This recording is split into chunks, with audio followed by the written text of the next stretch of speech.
Welcome back to Movies TV Mad. You can follow me on Twitter at Movies TV Mad. And welcome to Wednesday's edition of the Doctor Who Daily. Imagine being Stephen Moffat and having to replace Russell T Davies as one of the most successful showrunners in Doctor Who history, if not the most successful showrunners in Doctor Who history.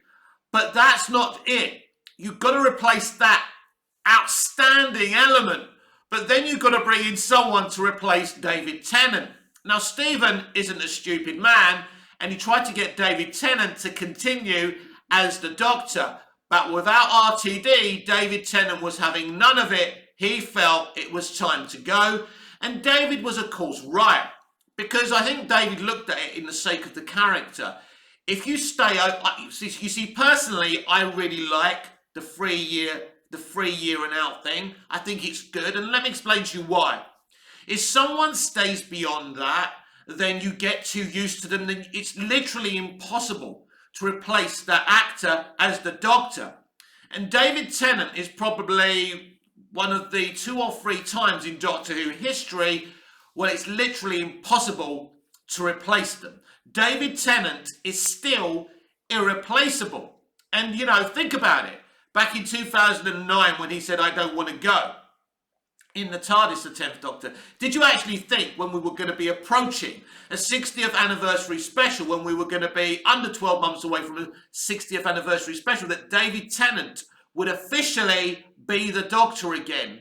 No, but it makes perfect sense, everyone, because he's the most successful Doctor. He's probably the greatest actor to ever play the Doctor.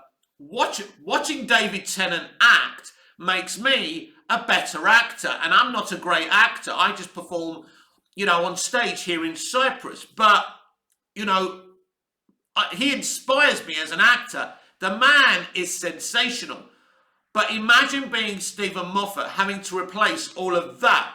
So he casts Matt Smith, and including me, when I saw that review on Doctor Who Confidential, I was like, oh my God. What the fuck's going on here? Why? He looks like the kind of casting you would have if you were kind of rebooting the young ones and you were casting a new Neil. So when I first saw Matt, I wasn't impressed, and I was like, fucking hell, how is this going to work? But I said, hang on a minute, don't start, you know, berating the lad and berating Stephen Moffat. Let's wait to see him in action. Now, once I saw him in the regeneration scene, I thought he was tremendous, and I thought, yeah, this guy's going to be excellent. I was still upset. I was still, you know, David Tennant had been the Doctor for 3 seasons, not including the specials. It was amazing. I mean, his Doctor was simply sensational because he was perfect branding for children and adults all at the same time. Yesterday, I was watching one of my Blu-rays before I watched The End of Time 1 and 2, and they had the old, you know, Christmas promo thing when he was just like digging the snow and things like that. He's perfect for kids, perfect for adults. He was perfect branding and marketing for modern day Doctor Who, because modern day Doctor Who is beyond it being just a TV show. It's now a business. It's now a huge IP. That's what Russell T Davies did to it. So we haven't had someone like David, who can be perfect for the mainstream audience, perfect for adults, perfect for kids. No one who's replaced him since has been able to replace that. I think Matt Smith's as close as you'll ever get, but still, David Tennant and Russell T Davies together were a perfect synchrony, because Russell, as he's said many a times on Doctor Who Confidential, he was trying to feed David Tennant great content because he knew David Tennant is that good, and David Tennant is that good. So, as I say, you're Stephen Moffat and you have to come in and replace this. And I mean, credit to Stephen and Matt, they pulled it off. Of course, the viewers went down slightly, but the BBC, when Russell T Davies decided to leave, wanted to cancel Doctor Who, and Russell T Davies wouldn't allow it. And he brought in Stephen Moffat, and he convinced them that you know, Stephen could keep it going. And Stephen did keep it going, to be fair. But as I say, the numbers were slowly but surely going down because it wasn't the Doctor Who people were invested in anymore.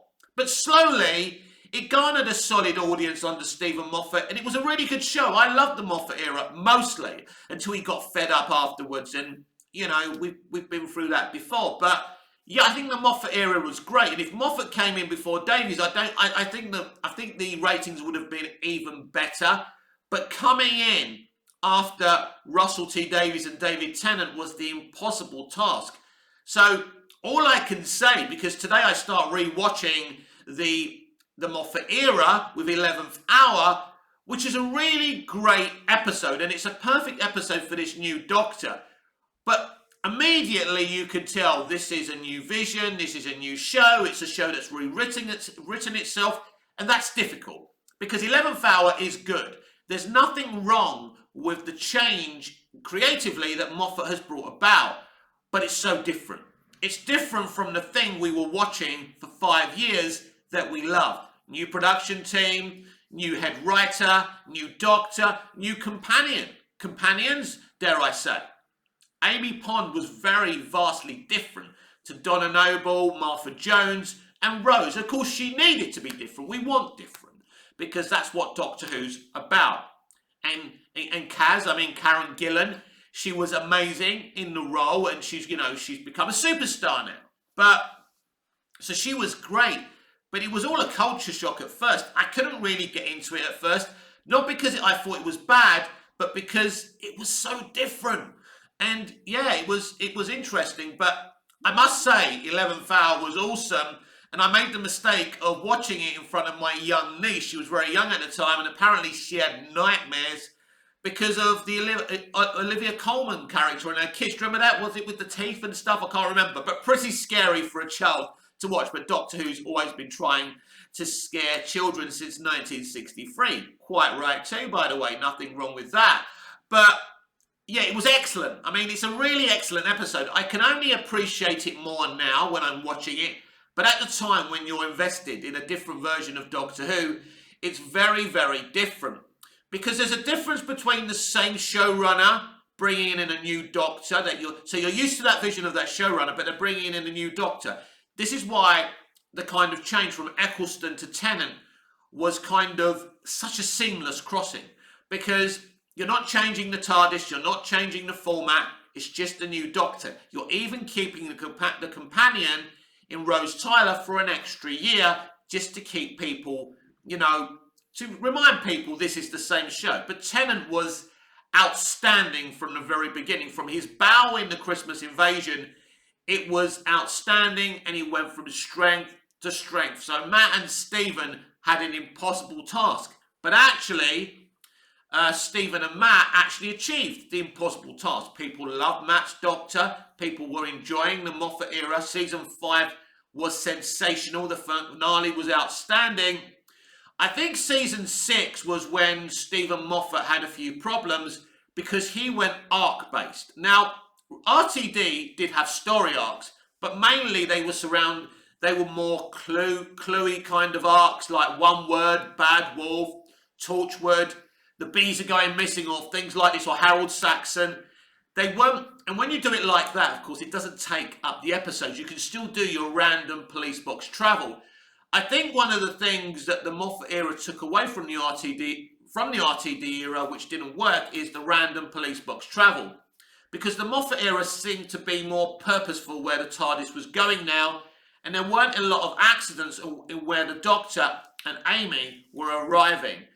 And I think that was a thing we saw a lot. And even in Chibnall's era, it was something, again, we were seeing where there weren't many accidental arrivals, where in the RTD era, mostly, the Doctor didn't know where the TARDIS was taking him, and that's what I call random police box travel, and it's more fun. With RTD back now, I think we will get that randomness, where the Doctor really can't control where he's going. We saw it in season 1 of the revival in The Unquiet Dead. And I think they're going one place, then they're going to another. So I think that's a really, really cool thing where the Doctor can't control where the TARDIS goes. And I think that's one of the things that fans didn't like. But I also feel Doctor Who became very Americanized, if you like. And, you know, American audiences loved Stephen Moffat's era of Doctor Who. In fact, he brought a lot of fans from America onto the show. Basically, the RTD era was attracting American interest, but not as much as the Moffat era.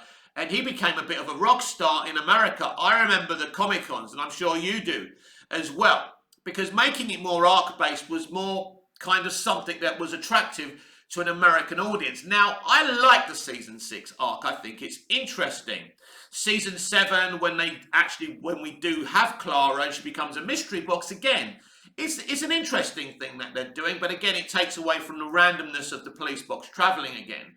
But I didn't think that was a bad story either. Season 8, you know, feeding in Missy, that was great. Season 9 with the two-parters, again, that kind of worked. You see, again, that had a great arc, Season 9, but when it came to delivering on it in the finale, he just said it was something and nothing. That's a shame. And when we get to, was it Season 9 when they did the arc? I can't remember now. It was Season 9, wasn't it? And then Season 10, which basically is an interesting one, really, because it doesn't really have much of an arc, but we do see John Sims' Master return, which is really, really exciting. So I don't think the Moffat era is bad at all. I think Moffat's era is very different. And Moffat himself is a very, very vastly hyperactive creative. I love the kind of fairy tale element he does, and that's his Doctor, and I think it's amazing. It's not dark in tone necessarily. I think RTD did much darker episodes in terms of the tone. I mean, I'm not talking about lighting and things like that, but I think Midnight is a much darker episode than anything from the Moffat era. Because when we were hearing about, when Moffat became a rock star with Blink, we were saying maybe he should take over from RTD. He does something darker and maybe more interesting, where RTD did have dark stuff in it, but it was all about the glory of the human race and how great the human race is and how much the Doctor loves the human race. And after a while, you see, I love RTD. I think the man's a legend. I think he's a genius. But I did tire of that after a while, and I wanted a new voice saying new things, and I thought Moffat would be the right person. So it's interesting what Moffat did, but Moffat's someone, now, Doctor Who does rewrite itself all the time and is about change, but Moffat was obsessed with changing Doctor Who constantly, changing the TARDIS constantly. And I think the show rewrote itself far too often. Because as I say, yes, it is a show that rewrites itself. It is a show that lives within the change. But I think when you become over-obsessed with rewriting it nearly every season, then the viewer, the consumer, gets a bit dizzy. Can we just stop? I'm fed up of going on the big wheel, going round and round. I'm going to throw up, man. I need to sit down for 5 minutes. And with Moffat, he could never make his mind up what he wanted. We went from one thing, another thing. And I think that was the issue with Stephen Moffat. As a storyteller, he's got a vast storytelling imagination. As I say, I think we're very lucky to have had RTD and Stephen Moffat. And you know what? I will say about Chris Chibnall, because I don't like everything about what Chibnall did with his era, but I think the Daleks and the Cybermen were awesome. Unfortunately, because he understates his human characters, and his actors, who are humans after all, play characters that are understated. It takes away from your story. So you can have the best Daleks, the best Cybermen, you can have the best production values, and basically, you know, Doctor Who under Chibnall had the best kind of filmmaking, production values. By the way, the production values in New Who from 2005 were fucking amazing. And let's not say that, but I will say Chibnall's production values were the highest Doctor Who has ever been. And some of the storytelling was actually quite good. I don't think the storytelling is where Chibnall fell flat. I think it's the understatedness, the underdevelopment of his Doctor and his companions that really hurt the Chibnall era. And I think if you go back to Torchwood Season 2, which Chibnall ran, I think there were some mistakes there. Decisions were made that shouldn't have been made in that series. I think there were some good individual episodes. I thought the season finale and the season arc wasn't as strong as the first season, that basically RTD had more of a hand in doing. And I think there's no surprise to me that we went from the mediocre run Chibnall Season 2 of Torchwood to the outstanding Season 3, Children of Earth, which was some of the best fucking sci-fi I have ever seen. Honestly, that speech by Gwen about why the Doctor doesn't come to help sometimes was amazing. So, look, there are issues with Chris Chibnall, but I'm not going to shit on his era entirely. I think the storytelling was interesting, conceptually it was interesting, and I think the same with Stephen Moffat. I think his characters are great, conceptually he's great. I just think the problem with Moffat was he was changing things too often.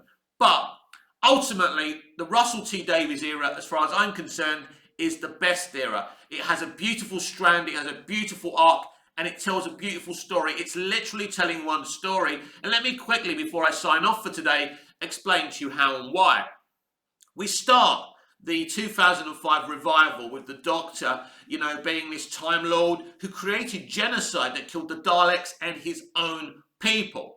And then when we get literally to the end of time, part 2, we're in a time-locked Gallifrey, in a time-locked time war. We see the Dalek ships crashed on the floor, and we see Timothy Dalton as the president of the Time Lords, and he's determined not to die, and it's amazing because we're actually within the time war.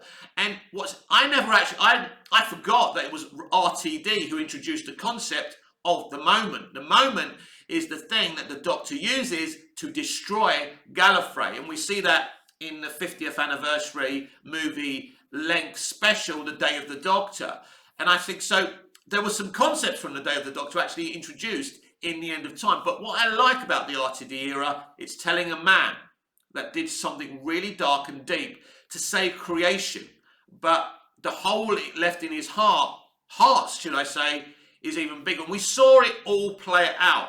I just think the RTD era started beautifully and it never lost its way. The RTD era never lost its way at all. It was telling a story. He had 2 actors who played the Doctor. It was just the perfect kind of road for RTD because RTD is a great storyteller. So I can't understand people who are not happy that he's back. For me now, I can sit on my deck chair with my cigar and my margarita and my 99 ice cream and say, RTD's back. I don't need to worry about Doctor Who. Bring it on. I'm just so excited for the future. This has been the Doctor Who Daily here on Movies TV Mad with me, Mick, your host with the most. Just ask your girlfriends and your wife, please like, share, comment, subscribe, hit the notification bell so you never miss this beautiful perfection, and I'll see you again in the next video. Until I see you again, goodbye, au revoir, auf Wiedersehen.